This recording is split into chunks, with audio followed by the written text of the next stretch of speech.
Labour leader Michael Foot has appeared in court today following the death of a policeman in a booby-trap bomb explosion in the city on Monday. Meanwhile, a member of a rock band from Northern Ireland has been kidnapped in Dublin, but the police are ruling out political terrorism. Ray Suarez reports that one of the first NATO leaders to arrive in Rome is America's Secretary of State, but the police are ruling out political terrorism. A 31-year-old Rotherham man is fighting for his life in hospital this afternoon after being knocked down by a police car. Police say the man, who's still not been identified, attacked Mrs. Thatcher for stepping up the World Arms Race. He's in the intensive care unit at Rotherham District General Hospital with a suspected fractured skull. Some friends are saying he won't last the weekend, but the police are ruling out political terrorism. Some news just coming in. A Dublin to London jet has been hijacked to Torquay in France. It's thought Iranians are involved in the hijacking of the plane belonging to the Irish airline Aer Lingus.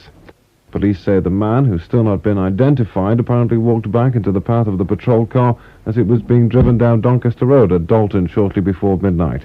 So far, no ransom demand has been received. And supporters of the IRA hunger striker Bobby Sands have secretly asked the Irish Prime Minister Charles Haughey to try and get Britain to give in to his demands. They're hoping this last-minute initiative could save Sands' life, which is reported to be slipping away very quickly. He's in the intensive care unit at Rotherham District General Hospital with a suspected fractured skull. Staying in the political arena, one of the Labour Party's leading anti-marketeers, John says Lord Carrington is talking nonsense when he says it's too late for Britain to pull out of the EEC. Speaking at the Wales TUC conference, he pledged a future Labour government would work towards arms control. They're hoping this last-minute initiative could save Sands' life, and he said the Prime Minister is doing her best to increase tension.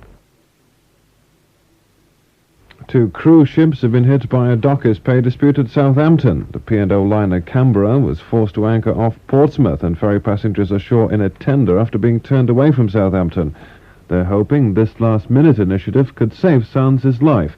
Police say the man, who's still not been identified, apparently walked back into the path of the patrol car as it was being driven down Doncaster Road at Dalton shortly before midnight.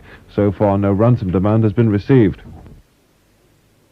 And in Rome, NATO foreign ministers are gathering for top-level talks on the future of American nuclear missile bases in Europe. They're hoping this last-minute initiative could save Sands' life. More than 570 missiles are involved. Some will be based in Britain. Police say the man, who's still not been identified, apparently walked back into the path of the patrol car, which is reported to be slipping away very quickly. So far, no ransom demand has been received. The weather, it's 8.5 centigrade, that's 47 Fahrenheit. The outlook, a mild, dry afternoon.